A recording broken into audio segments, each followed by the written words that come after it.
হযরত আইয়ুব আলাইহিস সালামের পত্নীদের মধ্যে রহিমাই ছিলেন সর্বকনিষ্ঠা এবং সর্বাধিক প্রিয় পত্নী। রহিমার মতো সুন্দরী ও রূপবতী নারী তৎকালীন জগতে দ্বিতীয় আর কেউই ছিল না। তিনি যেমন রূপবতী ছিলেন, তেমনি তিনি গুণবতীও ছিলেন। তার স্বভাব চরিত্র এবং গুণ গরিমার এত বেশি সুখ্যাতি ছিল যে শাম দেশের জনগণ সদা সর্বদা তার গুণ চর্চায় মুখর থাকত। আল্লাহ রাব্বুল আলামিনের প্রতি হযরত রহিমার ছিল অগাধ বিশ্বাস এবং ভক্তি। বিশাল সাম্রাজ্যের রাজরানী হয়েও তিনি দিন রাতে সুদীর্ঘ সময় আল্লাহ সুবহানাহু ওয়া তাআলার ধ্যান এবং ইবাদতে নিমগ্ন থাকতেন। রাজপ্রাসাদে শত শত দাসী ও সেবিকা থাকা সত্ত্বেও স্বামীর সকল সেবা ও পরিচর্যা রহিমা নিজের হাতেই করতেন। স্বামীর আহার্য নিজের হাতে রান্না না করে স্বামীকে নিজ হাতে খাওয়াতে না পারলে তিনি মনে শান্তি পেতেন না, নিজের আহারেও মন বসত না।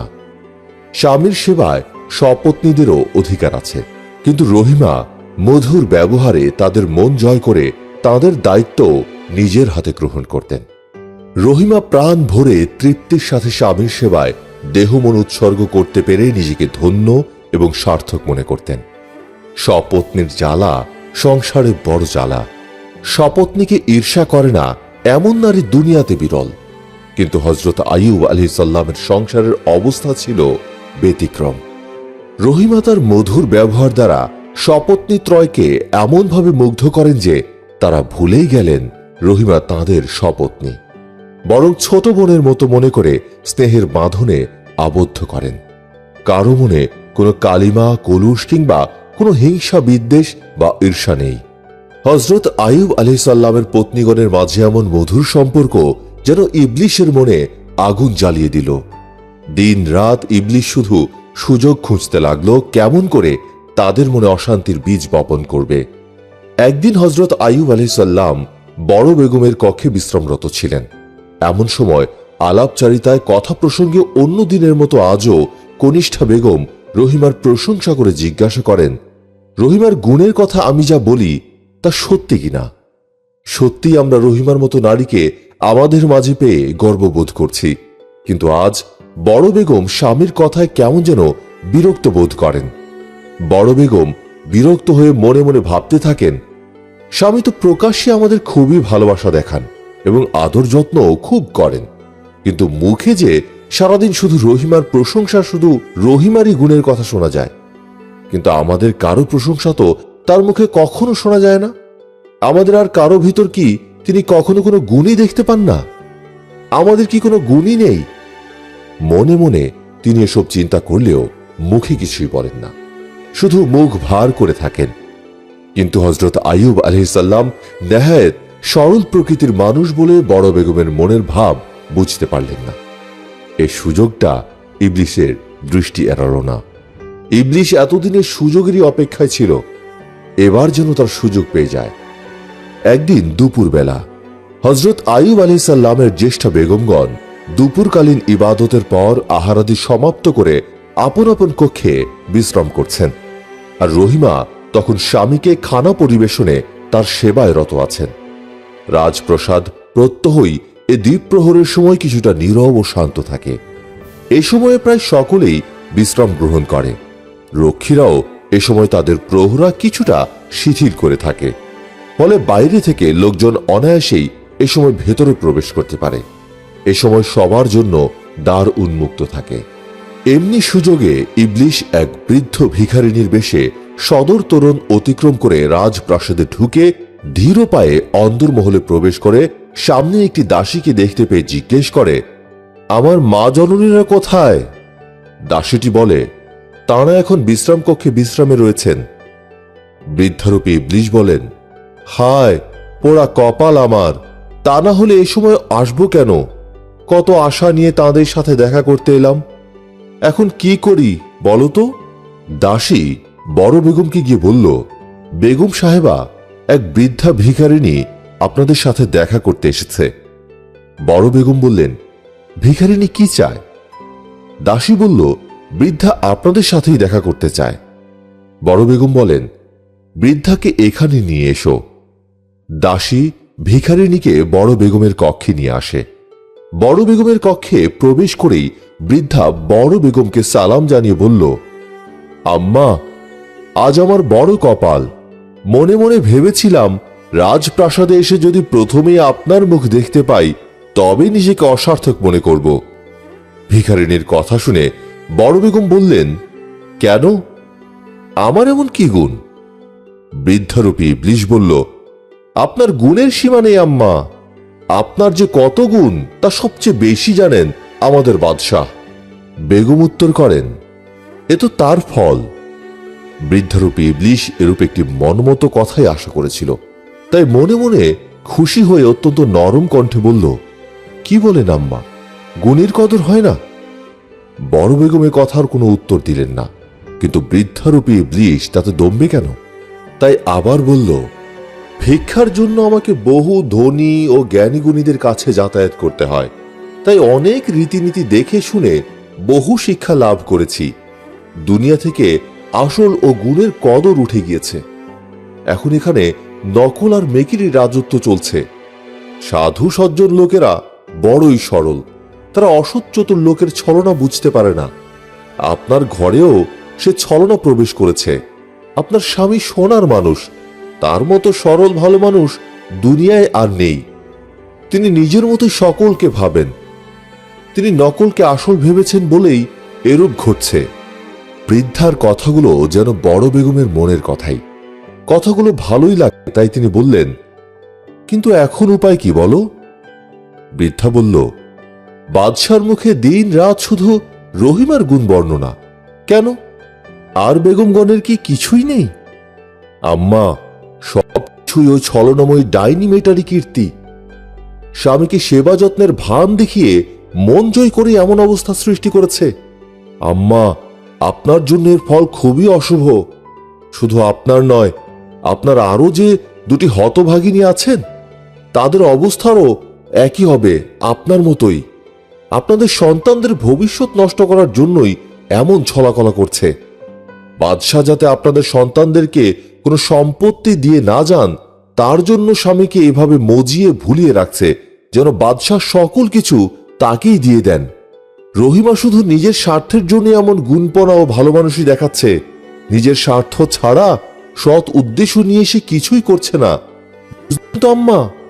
বড় বেগম বলেন, সবই তো বুঝলাম, কিন্তু স্বামীকে এসব কথা বোঝাবো কেমন করে? স্বামীর মনের মাঝে রহিমা এমন ভাবে প্রবেশ করেছে যে তাকে এসব কথা সরাসরি বললে তিনি হয়তো বিশ্বাসই করবেন না। বড় বেগম আর বৃদ্ধার কথোপকথনের মাঝেই সেখানে দ্বিতীয় এবং তৃতীয় বেগম এসে উপস্থিত হয়ে বলেন, বোন, এই বৃদ্ধার সাথে আপনি কিসের আলাপ করছেন? বড় বেগম তখন সকল কথা তাদের কাছে খুলে বলেন। সব কথা শুনে তারা বুঝলেন বৃদ্ধা তাদের কষ্ট বুঝতে পেরেছে, তাই হয়তো হিতাকাঙ্ক্ষী রূপে তাদেরকে সৎ পরামর্শ দান করেছে। বৃদ্ধা তাদেরকে উদ্দেশ্য করে বলল, আম্মা, আমি ভিখারিনী মানুষ, আপনারা রাজরানী, আপনাদেরকে আমি আর কি বুদ্ধি দিব? তবে একটি কথা মনে রাখবেন, আপনাদের মধ্যে কেউটে প্রবেশ করেছে, তাই সাবধানে থাকবেন। আপনারা বড় ঘরের বড়জনের কন্যা, তাই বড় মন নিয়ে সবাইকে দেখেন, কিন্তু আপনাদের বড় মনের সুযোগে ছোট মনের লোকেরা আপনাদের বর্তমান এবং ভবিষ্যৎ নষ্ট করার দুরাশায় মেতে উঠেছে। কিন্তু বেশি বাড়তে দিবেন না। যে যেমন তার সাথে ঠিক তেমনি ব্যবহার করবেন। আপনাদের অনেক সময় নষ্ট করলাম, এখন যাই আম্মা। বৃদ্ধা ভিখারিনী উঠে দাঁড়াতেই বড় বেগম তার হাতে কয়েকটি মুদ্রা গুজে দেন, কিন্তু বৃদ্ধারূপী ইবলিশ বলল, আম্মা, আমি ভিখারিনী হলেও এমন ছোট জাতের মানুষ নই। সবার কাছ থেকে কি ভিক্ষা নিতে হয়? আপনাদের মতো মানুষ যে আমার মতো ভিখারিনীর সাথে এতক্ষণ সময় নষ্ট করে আলাপ করেছেন, তাই তো আমার বড় ভিক্ষা। কথাগুলো বলে মুদ্রা কয়টি রেখে বৃদ্ধারূপী ইবলিশ কক্ষ থেকে বের হয়ে গেল। বৃদ্ধার এরূপ লোভ সংবরণ করতে দেখে বেগমগণ বিস্মিত হয়ে গেলেন। তারা বিশ্বাস করলেন যে বৃদ্ধা ভিখারিনী হলেও সে খুবই বুদ্ধিমতী এবং তাদের নিঃস্বার্থ শুভাকাঙ্ক্ষিনী। বৃদ্ধারূপী ইবলিশ রাজপ্রাসাদ থেকে বের হয়ে গেল বটে, তবে রহিমার সপত্নীগণের মনে যে কুমন্ত্রণা দিয়ে গেল তারই জন্য এখন তারা রহিমাকে তাদের চরম শত্রু ভাবতে থাকেন। তারা রহিমাকে ছোট বোনের মতো ভালোবাসতেন, অথচ এখন তাকে রাজপ্রাসাদ থেকে তাড়িয়ে দিতে পারলেই যেন খুশি হন। তারা প্রতি কথায়, কাজে ও ব্যবহারে, এমনকি দাস দাসী দ্বারা প্রতি মুহূর্তেই রহিমাকে অতিষ্ঠ করে তুলতে থাকে। এমনকি হযরত আইয়ুব আলাইহিসসালামের কাছেও তার বিরুদ্ধে নানাবিধ দোষারোপ করে অভিযোগ করেন।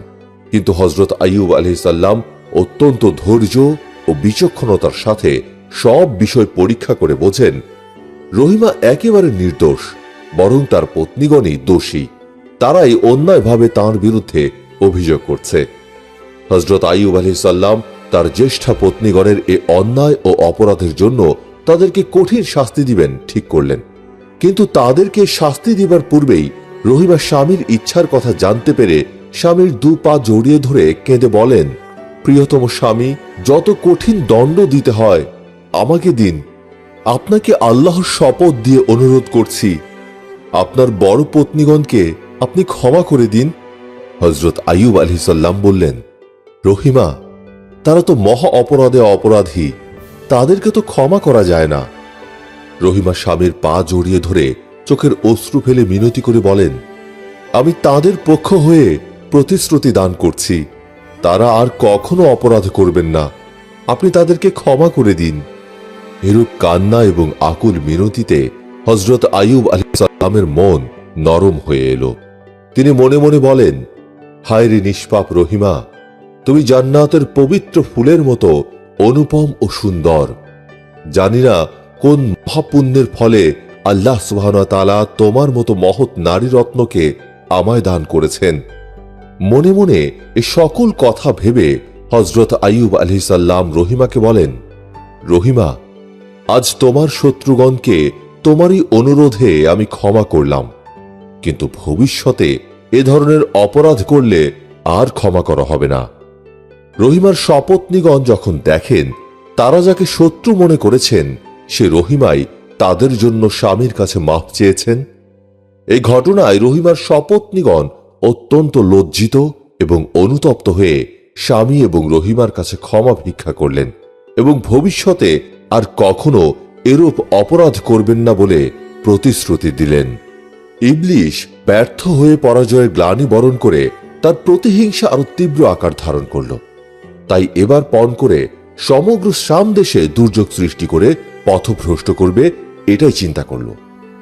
যদি দেশে শস্য ও ফলের বাগিচা ধ্বংস করা যায় তাহলে সারা দেশে দুর্ভিক্ষ দেখা দেবে এবং প্রজাগণ খাদ্যাভাবে বাদশাকে অস্থির করে তুলবে। হযরত আইয়ুব তখন দিশেহারা হয়ে পড়বে। সে সময় অতি সহজেই কাজ সমাধা করা যাবে।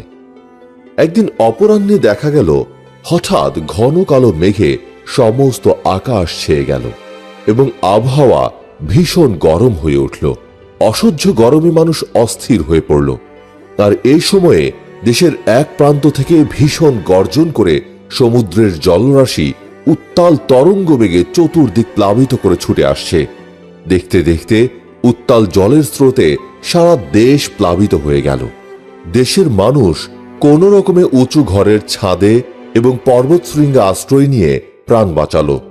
কিন্তু মানুষগণ প্রাণে বাঁচলেও দেশের সব সম্পদ একেবারেই ধ্বংস হয়ে গেল। উত্তাল জলের স্রোতে দেশের সব পশু সমুদ্রে ভেসে গেল। সমগ্র কৃষিক্ষেত্রগুলো ধ্বংস হয়ে গেল। সব ফল ফুলের গাছ উপড়ে পড়ে গেল। মহাপ্লাবনের তাণ্ডবে সমগ্র শাম দেশ এক ধ্বংসস্তূপে পরিণত হল।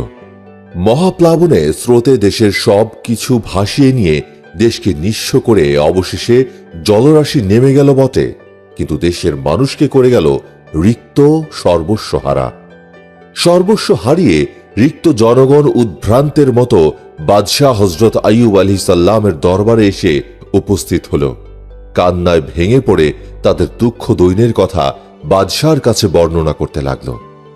ভয়ঙ্কর দুর্যোগে সর্বহারা জনগণের দুঃখের কথা শুনে হযরত আইয়ুব আলাইহিসসালাম তাদেরকে প্রবোধ দিয়ে বলেন, ভাইগণ, তোমরা ধৈর্য ধারণ করো। আল্লাহ সুবহানাহু ওয়া তাআলা সর্বদাই ধৈর্যশীলদের সাথে থাকেন। আল্লাহর আদেশ ব্যতীত দুনিয়ার একটি বৃক্ষপত্র স্পন্দিত হয় না। ক্ষুদ্র সকল কাজই আল্লাহর ইচ্ছায় সাধিত হচ্ছে। তোমাদের যে সম্পদ বিনষ্ট হয়েছে, ইচ্ছা করলে আল্লাহ তাআলা তার শতগুণ আবার এখনই দান করতে পারেন। স্মরণ রেখো, জীবসমূহের রিজিকের মালিক আল্লাহ সুবহানাহু ওয়া তাআলা। জীবন সৃষ্টির পূর্বেই তিনি তার রিজিকের ব্যবস্থা করে রেখেছেন। কাজেই আমাদের ভাবনার কোনো কারণ নেই। মহাপ্লাবনের মহা দুর্যোগে রাজ্যের প্রজাগণ সর্বহারা হলেও আল্লাহ সুবহানাহু ওয়া তাআলার ইচ্ছায় হযরত আইয়ুব আলাইহিস সালাম অতি সহজেই এই মহা বিপদ সামলে ওঠেন। বাদশার ভরণ পোষণ সুষ্ঠু ব্যবস্থায় জনগণের মাঝে আবার শান্তি ফিরে আসে। রাজকীয় অর্থ দ্বারা দেশের সমস্ত ক্ষেত খামারে আবার কৃষির ব্যবস্থা করা হয়েছে। পাকা ফসলের সোনালী আভায় ক্ষেত খামার জ্বলজ্বল করে। ভরা ফসলের মাঠ দেখে কৃষকের মন ভরে উঠেছে।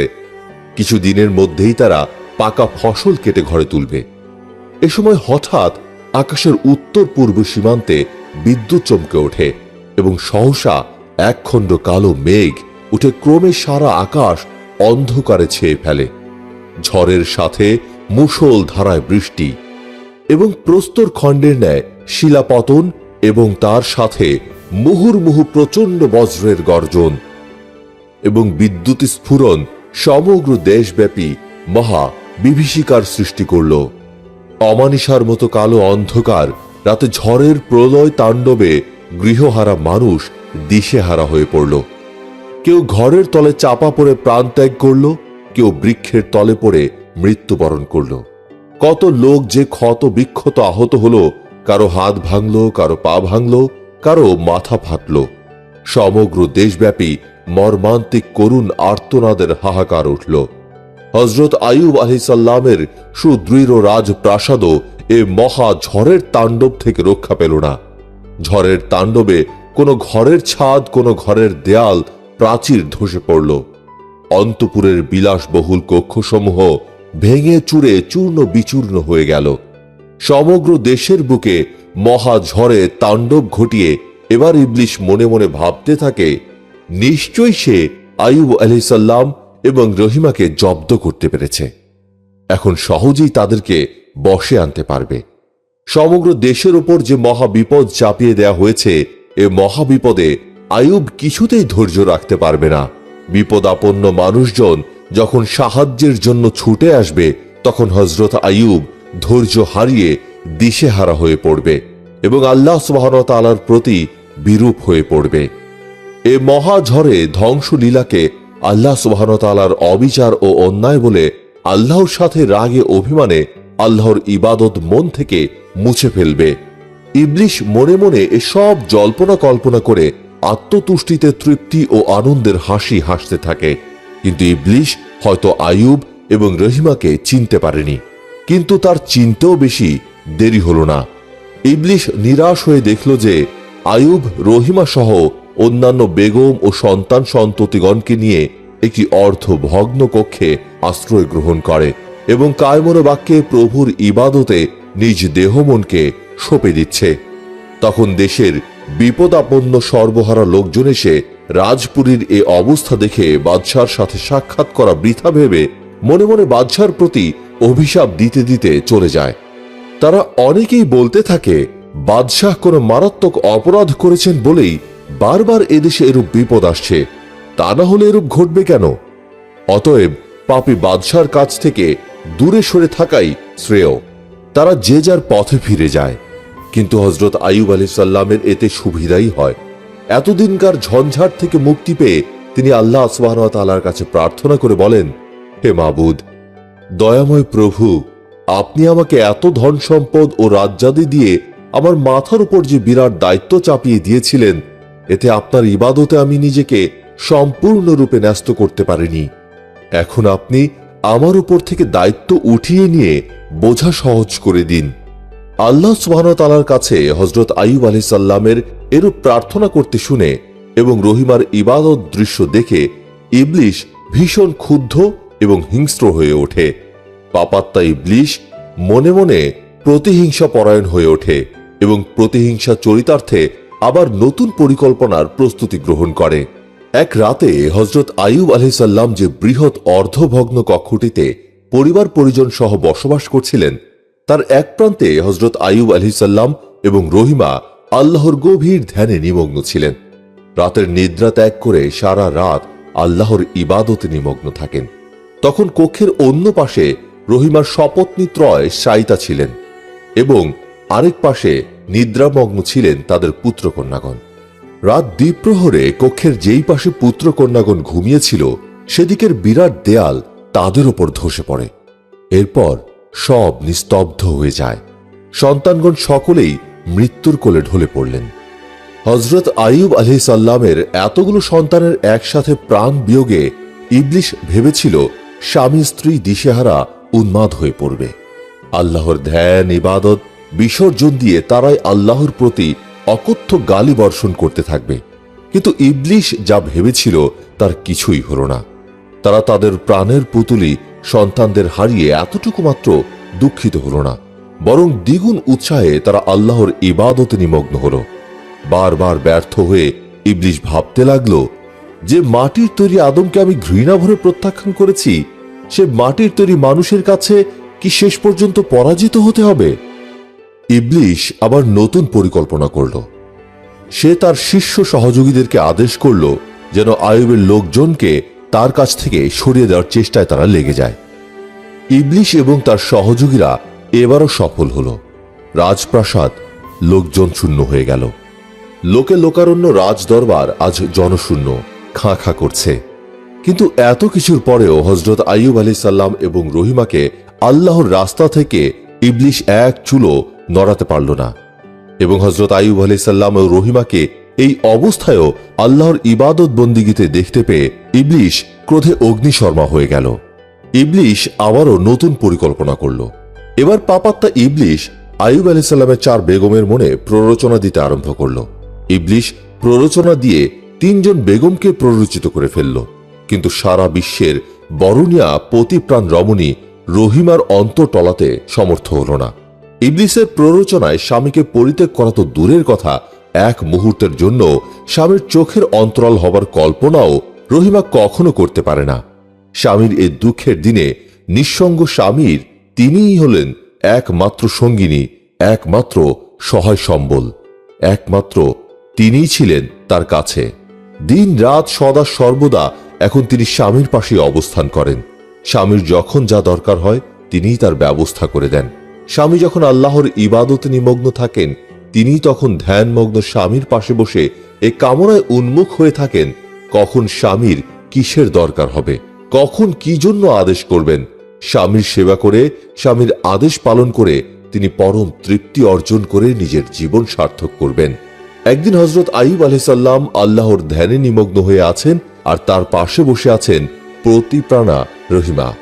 বহু সময় অতিবাহিত হয়ে গেল, স্বামী পরম প্রভুর ধ্যান নিমগ্ন হয়ে আছেন, আর প্রতিপ্রাণা পত্নী ধ্যানমগ্ন স্বামীর পানে তাকিয়ে তন্ময় হয়ে আছেন। হযরত আইয়ুব আলাইহিস সালাম যখন এমনি ভাবে ধ্যানমগ্ন হয়েছিলেন, ঠিক এমনই সময়ে হযরত আইয়ুব আলাইহিস সালামের জ্যেষ্ঠা পত্নীত্রয় সেখানে উপস্থিত হয়ে বলেন, প্রিয় স্বামী, আমরা অনেক ভেবেচিন্তে আপনার কাছে একটা কথা বলতে এসেছি। শুনুন, বর্তমানে আপনার যে আর্থিক সংকট দেখা দিয়েছে তাতে আমাদের ভরণ পোষণ এবং রক্ষণাবেক্ষণ আপনার পক্ষে একেবারেই অসম্ভব। এ সময় আমাদেরও আর আপনার মাথার উপর বোঝা হয়ে থাকা উচিত নয়। আমাদের পিত্রালয়ে ধন সম্পদের অভাব নেই, অতএব আপনি কিছু মনে করবেন না। আমরা আমাদের নিজেদের পিত্রালয়ে গমন করছি, আপনি আমাদেরকে বিদায় দিন। বেগমগণের প্রস্তাব শুনে হযরত আইয়ুব আলাইহিস সালাম স্নিগ্ধ দৃষ্টিতে তাদের পানে তাকিয়ে বলেন, তোমরা ঠিকই বলেছ। আমার এই অবস্থায় তোমাদের প্রতি আমার দায়িত্বসমূহ কিছুই পালন করতে পারছি না। তোমরা আমার এখানে আর কত কষ্ট সহ্য করবে? আমি সন্তুষ্ট চিত্তে তোমাদেরকে বিদায় দিলাম। আমি তোমাদেরকে দোয়া করছি, আল্লাহ তোমাদের মনোবাসনা পূর্ণ করুন। এ সময় রহিমা হযরত আইয়ুব আলাইহিস সালামের পাশেই বসেছিলেন। তার মুখে কোনো রূপ সাড়া শব্দ ছিল না। হযরত আইয়ুব আলাইহিস সালাম রহিমাকে লক্ষ্য করে সস্নেহে বলেন, রহিমা, এরা তো আমার অভাব দুর্দশা দেখে সম্পদশালী পিতার ঘরে চলে গেল। এখানে থেকে তুমিও আর কষ্ট সহ্য করবে? তোমার পিতার ধন সম্পদও তো কম নয়, তাই তোমাকেও বলছি, তুমিও তোমার পিতৃগৃহে গমন করো। রহিমা স্বামীর মুখে কথা শুনে কাঁদতে কাঁদতে বলেন, প্রিয়তম স্বামী, এ আপনি কি কথা শোনালেন? আপনার এমন বিপদের দিনে আপনাকে একা ফেলে আমি কোথায় গমন করব? আপনার দু চোখের আড়ালে গিয়ে মুহূর্তকালও কোথাও থাকতে পারবো না। আমার সব তো আপনার পবিত্র চরণ তলে সমর্পণ করেছি। আপনিই তো আমার সকল আশা ভরসা, সকল সুখ শান্তি। আপনাকে ছাড়া এক মুহূর্ত বাঁচতে পারবো না। হযরত আইয়ুব আলাইহিস সালাম তাঁর প্রাণাধিক পত্নী রহিমার মুখে এরূপ নিবেদন শুনে আনন্দে ও খুশিতে তার হৃদয় ভরে উঠল। তিনি প্রাণাধিক প্রিয় পত্নী রহিমাকে বলেন, প্রিয়তমা রহিমা, কে বলে আমার সর্বস্ব গিয়েছে? আমি তো কিছুই হারাইনি। তোমার মতো রত্ন আমার পাশে থাকলে আমার আর কিসের অভাব? আমার তো সবই আছে। বারবার এত বিপদ, এত ক্ষতি, এত ধ্বংস, এত শোক, কিন্তু তারপরেও তাদের হৃদয়ের মাঝে অনাবিল আনন্দের ধারা প্রবাহিত হচ্ছে। প্রশান্ত হৃদয়ে হযরত আইয়ুব আলাইহিস সালাম এবং রহিমা আল্লাহর ধ্যানে নিমগ্ন রয়েছেন। পাপাত্মা ইবলিশ সবই লক্ষ্য করছিল, কিন্তু কোনো কিছুতেই আইয়ুব ও রহিমাকে পথভ্রষ্ট করতে না পেরে ভীষণ উদ্বিগ্ন হয়ে পড়ল। একদিন রাতে হযরত আইয়ুব আলাইহিস সালাম তার ভগ্ন কক্ষের এক প্রান্তে বসে তাসবিহ পড়ছিলেন। রহিমা স্বামীর ও নিজের জন্য কিছু খাবার জোগাড় করতে অন্যত্র ব্যস্ত ছিলেন। হায় রে অদৃষ্ট, যে রাজপুরী রাতের বেলায় অসংখ্য ঝাড় লণ্ঠন ও আকাশের তারকার ন্যায় অসংখ্য প্রদীপমালার আলোতে দিবসের তারকার ন্যায় উজ্জ্বল হয়ে উঠত, তা এখন অন্ধকারে পরিণত হয়েছে।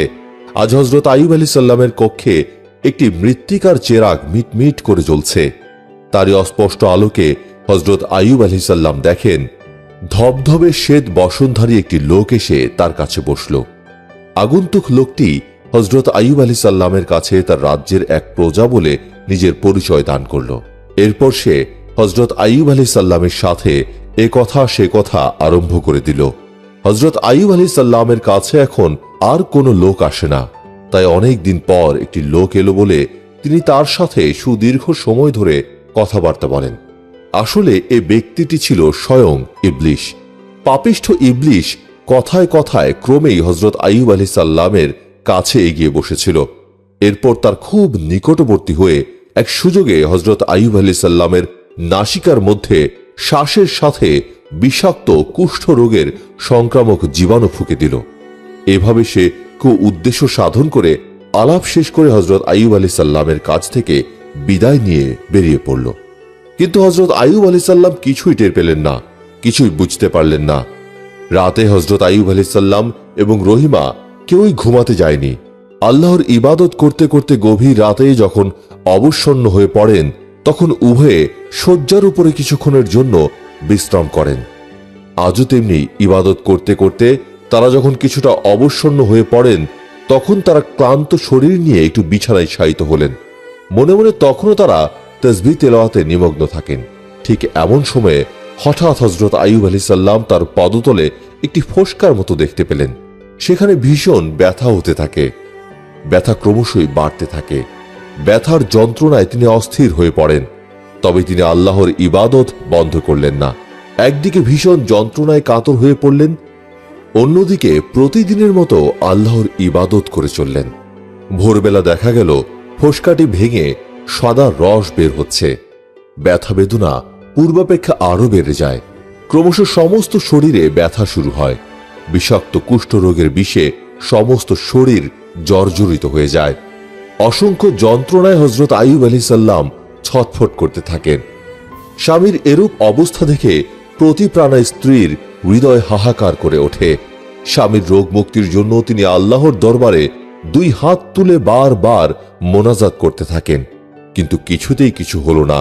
তার ব্যাধি এবং অসংখ্য যন্ত্রণা ক্রমশই বাড়তে থাকে। সারা দেহ ফুলে অসংখ্য ক্ষতের সৃষ্টি হয়। এমন বিপদের দিনে একমাত্র রহিমা ছাড়া নবীর পাশে কেউই নেই। একা রহিমা জান প্রাণ উজাড় করে স্বামীর সেবা করছেন।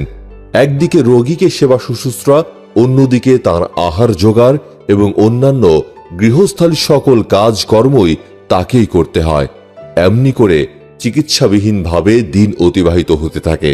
কিন্তু রোগীর কোনো শুভ লক্ষণ দেখা যায় না, বরং একের পর এক অশুভ লক্ষণসমূহ প্রকাশ পেতে থাকে।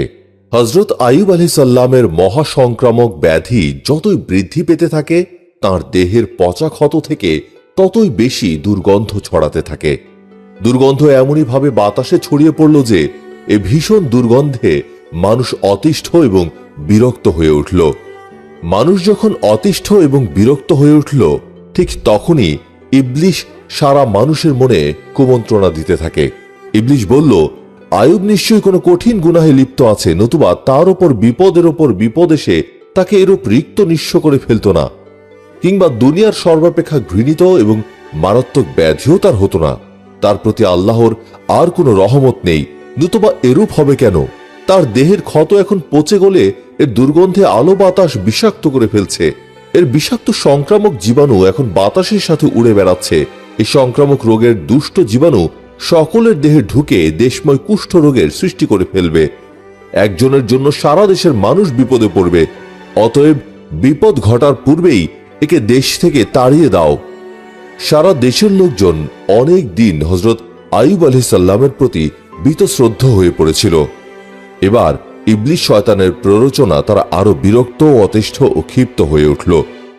অবশেষে তারা দেশের অনেক লোক একত্রিত হয়ে হযরত আইয়ুব আলাইহিস সালামের রাজপ্রাসাদে গেল এবং নাকে মুখে কাপড় গুজে কোন রকমে হযরত আইয়ুব আলাইহিস সালামের কাছাকাছি হলো। অনেকদিন পর এতগুলো লোককে একত্রে আসতে দেখে নবী কিছুটা আশ্চর্য হলেন। তিনি দুর্বল কণ্ঠে তাদের কুশল জিজ্ঞেস করেন, কিন্তু তারা তার কথার জবাব না দিয়ে বলল, হযরত, আজ আমরা আপনার কাছে এসেছি যে আপনি মহাসংক্রামক কুষ্ঠরোগে আক্রান্ত হয়েছেন। তার পচা দুর্গন্ধে বাতাস দূষিত হয়ে পড়েছে এবং এর জীবাণুসমূহ আকাশ বাতাসে ছড়িয়ে পড়ছে। অতএব অতি শীঘ্রই আপনাকে এদেশ ত্যাগ করে অন্যত্র চলে যেতে হবে, কেননা আপনার জন্য তো আর আমরা সব দেশের লোক প্রাণ হারাতে পারি না। হযরত আইয়ুব আলাইহিস সালাম ছিলেন দয়া মমতার প্রতীক। নিজের জন্য দেশবাসী দুর্ভোগে পড়বে এটা তিনি কখনোই চাননি।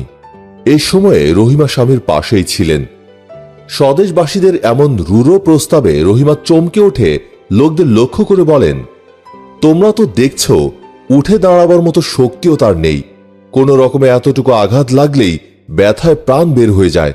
এমন রোগীকে নিয়ে আমি নিঃসহায় অবলা নারী অজানা অচেনা বিদেশের পথে কিরূপে যাব?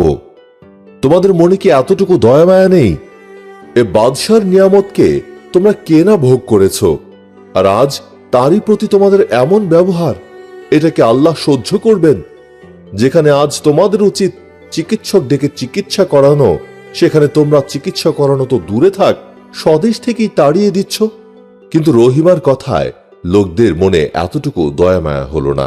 তারা এখনই স্বদেশ ত্যাগ করতে বলল। রহিমা অনুনয় বিনয় করে বলল, তোমরা যদি এখানে আর না থাকতে দাও, তবুও অন্তত কিছুদিনের জন্য সময় দাও। এরপর নবীকে নিয়ে দেশ ত্যাগ করে চলে যাব। অবশেষে তারা কয়েকদিন সময় দিয়ে সাবধান করে গেল যে, সাবধান, কয়েকদিনের পর এক মুহূর্তের জন্য আর এখানে যেন না থাকো। একদিন মুষলধারে বৃষ্টি পড়ছে, আর তার সাথে বজ্র বিদ্যুৎ চমকাচ্ছে। এমন মহা দুর্যোগের রাতে এ মর্মান্তিক দুঃখ দুর্যোগ মাথায় নিয়ে রহিমা রুগ্ন স্বামীকে নিয়ে পথ চলতে লাগলেন। ভোরের বাদশাহ, সন্ধ্যায় ফকির। আজ যে ভিখারি, কাল সে সম্রাট। এটাই জগতের রীতি।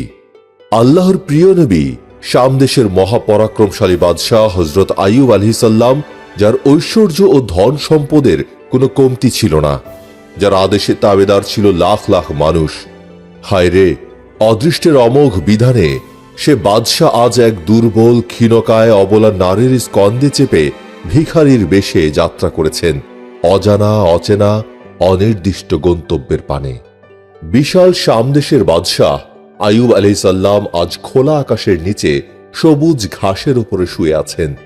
একেই বলে বিধির বিধান। স্বদেশচ্যুত হয়ে পাহাড়ের পাদদেশে বন্য ভূমিতে আশ্রয় নিয়ে রহিমার সামনে এখন দেখা দিল খাদ্য সমস্যা। প্রায় 2-3 দিন পর্যন্ত তিনি স্বামীকে নিয়ে অভুক্ত কাটিয়ে দিয়েছেন এই পাহাড়ের নিচে। অক্লান্ত পরিশ্রমের ধকল এবং অনাহারে রহিমা একেবারে দুর্বল হয়ে পড়েন, কিন্তু তবু স্বামীর অভুক্তির কথা ভেবে নিজের দৌর্বল্যের কথা ভুলে গেলেন। মৃদু কণ্ঠে স্বামীকে বলেন, আপনাকে একা রেখে কোথাও যেতে মন চায় না, কিন্তু না গেলেও যে চলছে না। স্বামী, আপনি একটু অপেক্ষা করুন, আমি কিছুক্ষণের মধ্যেই ফিরে আসছি। স্বামীকে একথা বলে কিছু খাবার সংগ্রহ করবার জন্য তিনি লোকালয়ের দিকে দ্রুত ছুটতে লাগলেন। কিছুদূর গিয়ে একটি স্বচ্ছ পানির ঝর্ণা দেখতে পেয়ে পানি পান করবার জন্য ব্যাকুল হয়ে উঠলেন। পিপাসায় তার কণ্ঠ শুকিয়ে গিয়েছিল, কিন্তু পানি হাতে নিয়ে স্বামীর কথা মনে পড়ায় আবার দৌড়ে গিয়ে স্বামীর জন্য নিয়ে এলেন। তারপর অঞ্জলি ভরে স্বামীকে পানি পান করালেন এবং নিজেও প্রাণ ভরে পানি পান করলেন। দুজনে পানি পান করে পরম তৃপ্তিতে আল্লাহর শুকরিয়া জ্ঞাপন করলেন। এরপর স্বামীকে যথাস্থানে রেখে আবার রহিমা খাদ্য সংগ্রহের আশায় গ্রামের দিকে দ্রুত ছুটতে লাগলেন। গ্রামে পৌঁছে ঘরে ঘরে তিনি সামান্য খাদ্যের জন্য ঘুরে বেড়াতে লাগলেন, কিন্তু গ্রাম্য লোকেরা খাদ্যদান তো দূরের কথা, তার স্বামী কুষ্ঠরোগী, তিনি কুষ্ঠরোগীর স্ত্রী, এ কথা শুনে কেউ তাকে তাদের নিকটেই দাঁড়াতে দিল না। এক ঘর থেকে অন্য ঘরে, এমনকি সারা দিন এক এক করে 7টি গ্রাম ঘুরে দুজন মানুষের একবেলার খাবারও জোগাড় করতে পারলেন না। অথচ সন্ধ্যাও হয়ে আসছে, কিন্তু স্বামীর জন্য এক টুকরো খাবারও তিনি সংগ্রহ করতে পারলেন না। সারা দিন স্বামী একা রয়েছেন, একা একা তার কি দশা হয়েছে তা ভেবে তার হৃদয় শিউরিয়ে উঠল। ইচ্ছে হলো এ মুহূর্তেই ছুটে গিয়ে স্বামীর পাশে উপস্থিত হন, কিন্তু তার শক্তি একেবারেই নিঃশেষ হয়ে আসছে। সমস্ত শরীর থরথর করে কাঁপছে, তবুও তিনি ছুটে চলছেন। কিন্তু সারাদিন পর অনাহার ক্লিষ্ট মৃতপ্রায় স্বামীর কাছে কোন মুখে এমন শূন্য হাতে গিয়ে উপস্থিত হবেন, এ চিন্তায় তাঁর দেহের শক্তি একেবারেই নিঃশেষ হয়ে আসলো। কিন্তু স্বামীর কাছে তাকে পৌঁছতেই হবে।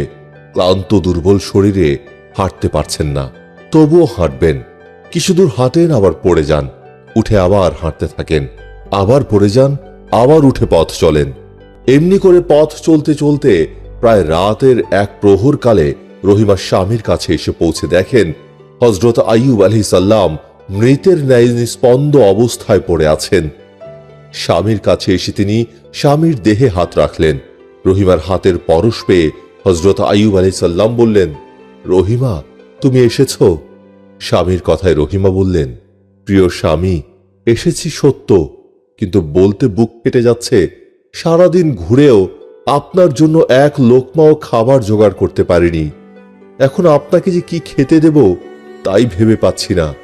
স্বামী, যে নারী তার স্বামীর এমন দুঃসময়ে তাকে এতটুকু সাহায্য করতে পারে না, যাকে স্বামীর এরূপ অন্য কষ্ট চোখে দেখতে হয়, তার বেঁচে থেকে কি লাভ? এ কথা বলেই রহিমা কেঁদে ফেলল। তখন হযরত আইয়ুব আলাইহিস সালাম তাকে সান্ত্বনা দিয়ে বললেন, রহিমা, তুমি অবুঝ বালিকার মতো কেঁদো না। এ দুঃখ কষ্ট যন্ত্রণা তো প্রিয় মাবুদের রহমত।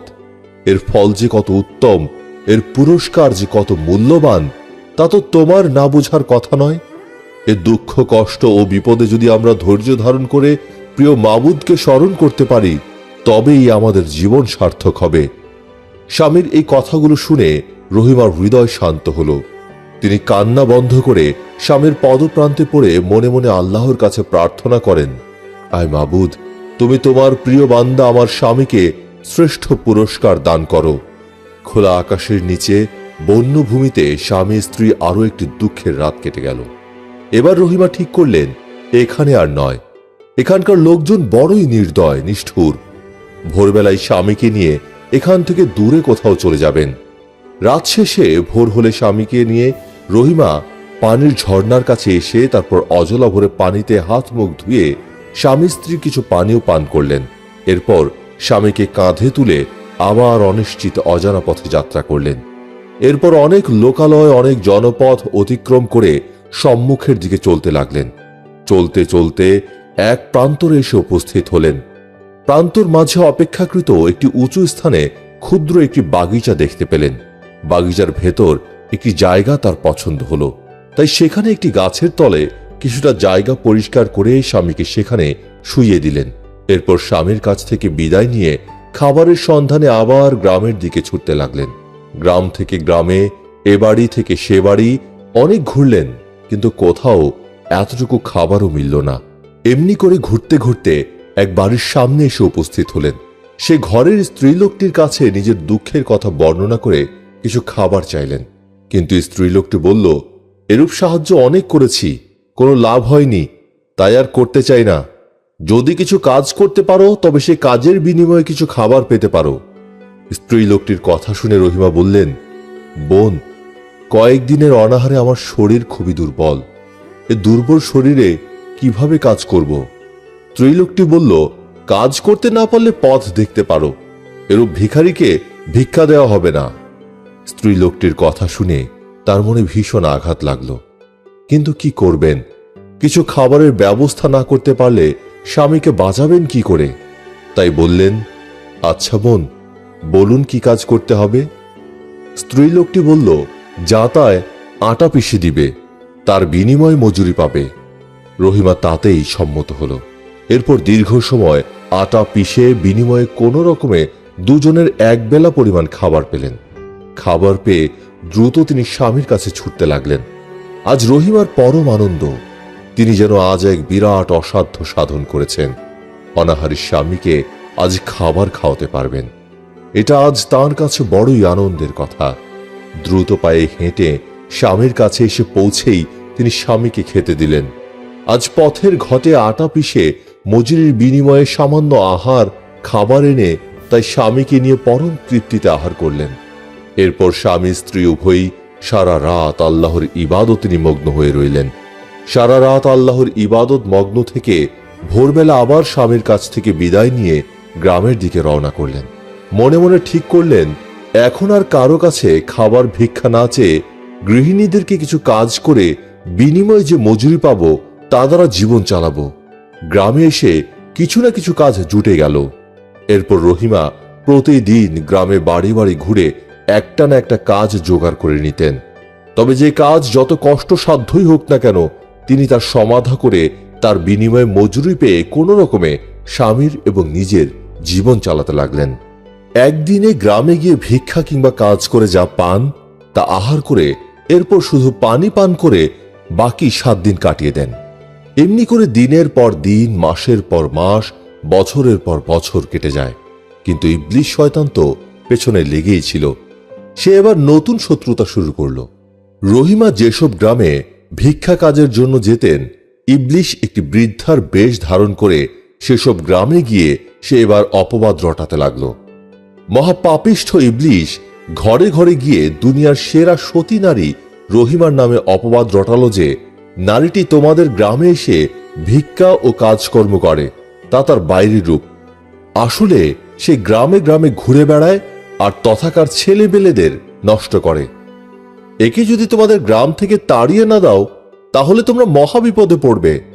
তোমাদের গ্রামের সব ছেলে পেলে নষ্ট হবে, তোমাদের গ্রামের সব ছেলে ও পুরুষরা দুশ্চরিত্র হয়ে পড়বে। বৃদ্ধারূপী ইবলিস শয়তানের প্ররোচনায় গ্রামের সব গৃহিণী প্ররোচিত হয়ে পড়ল। পরদিন রহিমা যখন গ্রামে এলো তখন সকলেই তাকে দেখে ছিছি করে উঠল এবং অকথ্য ভাষায় গালিগালাজ করে তাড়িয়ে দিল। গ্রামে গৃহিণীদের মুখে এসব নিকৃষ্ট বাক্য শুনে লজ্জায়, ঘৃণায়, দুঃখে রহিমার হৃদয় ফেটে যেতে চাইল।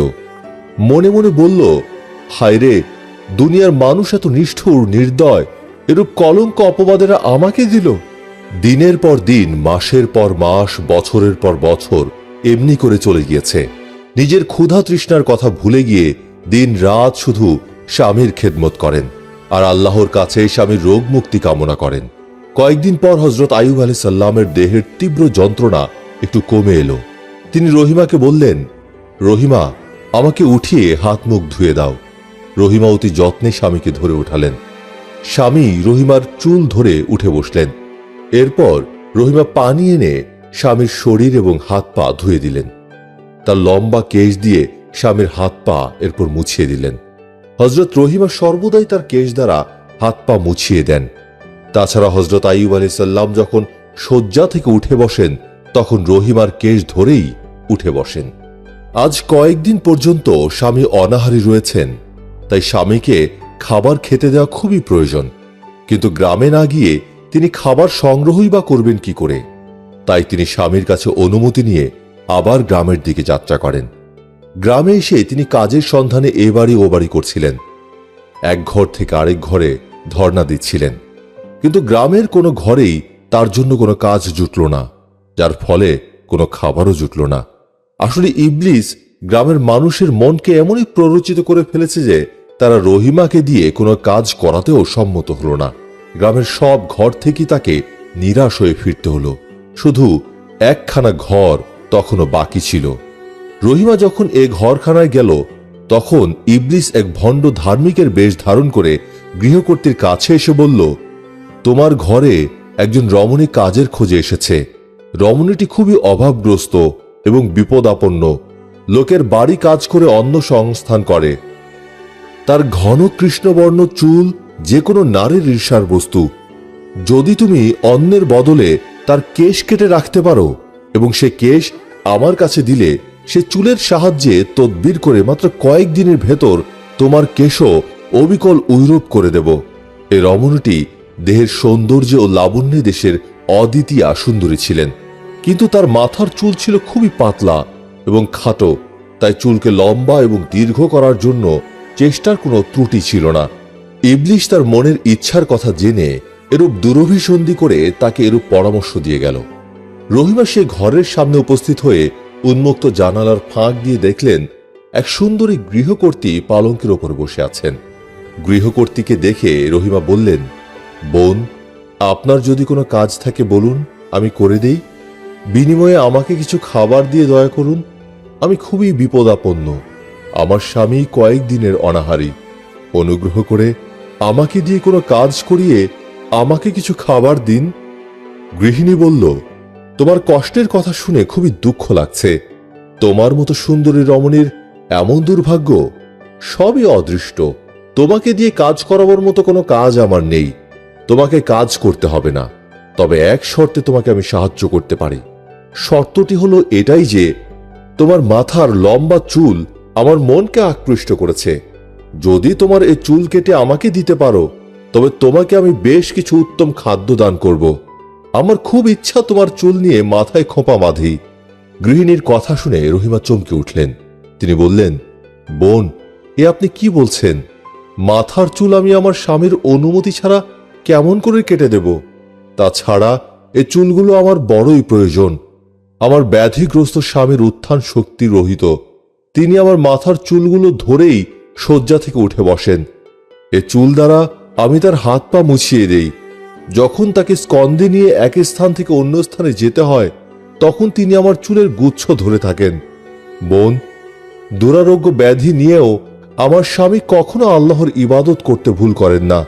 আমার মাথার চুল কেটে নিলে স্বামী নিশ্চয়ই আমাকে অবিশ্বাস করবেন। স্বামীর বিশ্বাস হারালে আমার আর বেঁচে থেকে কি লাভ? বোন, আমাকে কোনো কাজ দিন, কিংবা আমার দেহ থেকে কিছু মাংস কেটে নিন, কিন্তু এ কঠিন শর্ত থেকে রেহাই দান করুন। আমাকে কিছু খাবার দিন। এসব কাতরতায় গৃহিণীর মন নরম হল না। সে দৃঢ়ভাবে বলল, মাথার চুল না দেওয়া পর্যন্ত তুমি আমার কাছে সাহায্যের আশাও করো না। হয় মাথার চুল দিয়ে সাহায্য গ্রহণ করো, নতুবা এখন এই স্থান থেকে চলে যাও। রহিমা তাই নিরুপায় হয়ে বললেন, বোন, নিন, তবে চুল কেটে নিন।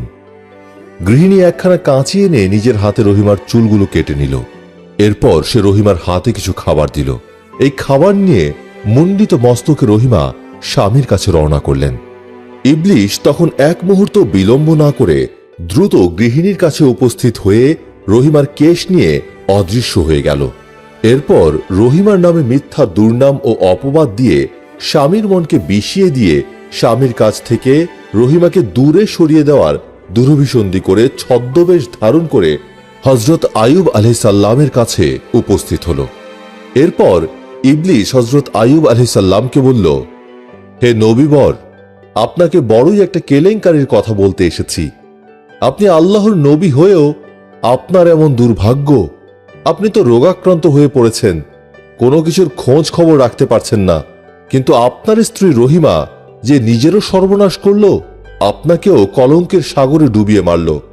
আপনার স্ত্রী রহিমা অন্যের ঘরে চুরি করতে গিয়ে ধরা পড়েছে। হযরত আইয়ুব আলাইহিস সালাম বললেন, এটা অসম্ভব কথা, এটা আমি বিশ্বাস করি না।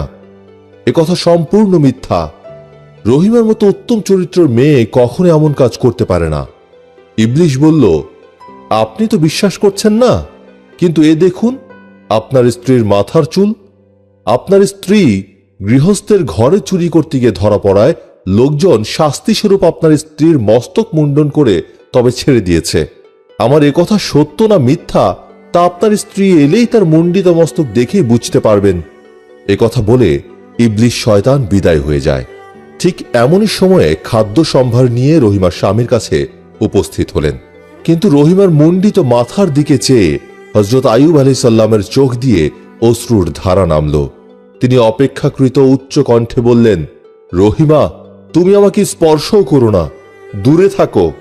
রহিমা দীর্ঘ 18 বছর ধরে স্বামীর কাছ থেকে এমন কর্কশ ব্যবহার কখনো লাভ করেননি। তাই তিনি অধীর হয়ে ব্যথিত চিত্তে বলেন, স্বামী, আমি আপনার কাছে কি অপরাধ করেছি? কি জন্য আমার প্রতি এমন নাখোশ হয়েছেন? কোন অপরাধে অপরাধিনী এ দাসী? অভাগিনীর ওপর এত নির্মম হলেন কোন অপরাধে বলুন? আমি এত দুঃখ কষ্ট ভোগ করে আপনার জন্য সব খাদ্যদ্রব্য জোগাড় করে এনেছি, কিন্তু তাও আপনি গ্রহণ করছেন না। ব্যাপার কি? আপনি আমার কি অপরাধ শুনেছেন? আমি অপরাধ করে থাকলে আমার মার্জনা করুন। হযরত আইয়ুব আলাইহিস সালাম বললেন, রহিমা, আমি যতই বিপন্ন হই না কেন, পাপের প্রশ্রয় আমি কখনোই দিতে পারি না। তুমি আমার কাছে এসোও না। তোমার সংগৃহীত খাদ্য দ্রব্যাদি নিয়ে এ মুহূর্তেই আমার কাছ থেকে প্রস্থান করো। আমাকে বিরক্ত করো না। তুমি চুরি করে এনে আমাকে খানা খাওয়াচ্ছ। এত বড় অধপতন তোমার কি করে হলো? তুমি কি অপরাধ করেছো তা বুঝতে পারছো না? কিন্তু তুমি যে চুরি করতে গিয়ে ধরা পড়েছ এবং শাস্তি স্বরূপ তোমার চুল কেটে রাখা হয়েছে, সে প্রমাণ তো তোমার মস্তকেই বিদ্যমান। রহিমা, তুমি নিজে পাপ করলে আমাকেও কলঙ্কিত করলে। এ পাপের জন্য তোমাকে কঠোর শাস্তি ভোগ করতেই হবে। স্বামীর কথা শুনে রহিমা স্তম্ভিত হয়ে গেলেন। তিনি বুঝতেই পারছেন না কে এসে তার স্বামীর কাছে এভাবে তার নামে মিথ্যা দুর্নাম অপবাদ রটিয়ে গেল। তিনি স্বামীর কাছে সত্য ঘটনাটি খুলে বললেন, কিন্তু স্বামী তার কথা বিশ্বাসই করলেন না। রহিমা স্বামীর এরূপ নিষ্ঠুর আচরণে বিস্মিত হয়ে গেলেন।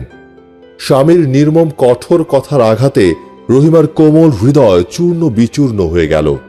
তিনি কাঁদতে আরম্ভ করলেন। চোখের পানিতে তার বুক ভেসে গেল। তিনি সারা রাত শুধু কেঁদে কাটালেন আর আল্লাহর কাছে মোনাজাত করে বলতে লাগলেন, ও হে দয়াময় প্রভু, আপনি অন্তর্যামী, আপনি সব কিছু দেখেন, সব কিছুই জানেন। মাবুদ, যে স্বামীর পদতলে এ দেহ মনকে সম্পূর্ণরূপে সমর্পণ করেছি, যে স্বামীর এতটুকু শান্তির জন্য নিজের জীবনকে বিসর্জন দিতে পারি, তার অন্তরে কি করে এমন মিথ্যা ভ্রান্ত ধারণার সৃষ্টি হলো? কে আমার নামে এমন মিথ্যা দুর্নাম রটনা করল? প্রভু, আপনি তো জানেন। আপনি আমাকে এই বিপদ থেকে রক্ষা করুন। আপনি আমার স্বামীকে সত্য ঘটনা জানিয়ে দিন। সারা রাত ধরে রহিমার হৃদয় নিংড়ানো করুণ মিনতি শ্রবণ করে আল্লাহ পাকের আরশ পর্যন্ত কেঁপে উঠল। আল্লাহ সুবহানাহু ওয়া তাআলা তার প্রিয় দাসীর এই করুণ কান্না আর সহ্য করতে পারলেন না। আল্লাহ পাক জিব্রাইল আলাইহিস সালামকে ডেকে বললেন, জিব্রাইল, তুমি এখনই দুনিয়াতে গিয়ে আমার প্রিয় দোস্ত আইয়ুব নবীর ভুল সংশোধন করে এসো।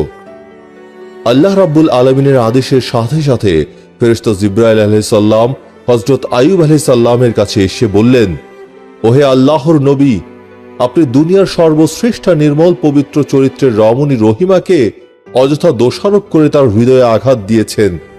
যে আপনার কাছে এসে রহিমার নামে মিথ্যা দুর্নাম রটিয়ে গিয়েছে, সে মহাপাপে অভিশপ্ত শয়তান। আপনার কাছে রহিমা যা বলেছে তাই সত্য ঘটনা। এ কথা বলে জিব্রাইল আলাইহিস সালাম চলে গেলেন। জিব্রাইল আলাইহিস সালামের কাছ থেকে সত্য ঘটনা জানতে পেরে হযরত আইয়ুব আলাইহিস সালামের অন্তর থেকে সকল বেদনা দূর হয়ে আনন্দে পুলকিত হয়ে উঠল। তিনি রহিমাকে ডেকে বললেন, রহিমা, আমি না বুঝে তোমার মনে কষ্ট দিয়েছি। অভিশপ্ত ইবলিশই এ কাণ্ড ঘটিয়েছিল। ইবলিশ ছদ্মবেশে আমার কাছে এ মিথ্যা ঘটনা রটনা করেছিল। কিন্তু কিছুক্ষণ পূর্বে আল্লাহ পাক জিব্রাইল আলাইহিস সালামকে পাঠিয়ে আমাকে সত্য ঘটনা জানিয়ে দিয়েছেন। স্বামীর কথা শুনে রহিমার হৃদয় থেকে পাহাড় সমান ব্যথার পাথর নেমে গেল। তিনি পুনরায় স্বামীর খিদমতে নিয়োজিত হলেন। হযরত আইয়ুব আলাইহিস সালাম এবং রহিমার প্রতি আল্লাহ সুবহানাহু ওয়া তাআলার মহা কঠিন পরীক্ষার 18 বছর পূর্ণ হল। সবর ও শকরে নির্ভর করে হযরত আইয়ুব আলাইহিস সালাম 18 বছর কাটিয়ে দিলেন। এত কঠিন রোগেও কোনোদিন তিনি আল্লাহকে ভুলে যাননি। কিন্তু এবার শরীরে পোকার কামড়ে অধীর হয়ে তিনি আল্লাহর কাছে ফরিয়াদ করলেন, ওহে মাবুদ, আমি আপনার দরবারে কি গুনাহ করেছি বুঝতে পারছি না। হে দয়াময় প্রভু, আপনি ক্ষমাশীল এবং পরম দয়ালু, দয়া করে আমাকে মাফ করে দিন। আল্লাহ পাক তার প্রিয় বান্দা হযরত আইয়ুব আলাইহিস সালামের আরজ কবুল করলেন। তৎক্ষণাৎ আল্লাহর নির্দেশে জিবরাইল আলাইহিস সালাম আইয়ুব আলাইহিস সালামের কাছে এলেন। বললেন, ওহে নবী, আল্লাহ আপনার প্রতি মেহেরবান হয়েছেন।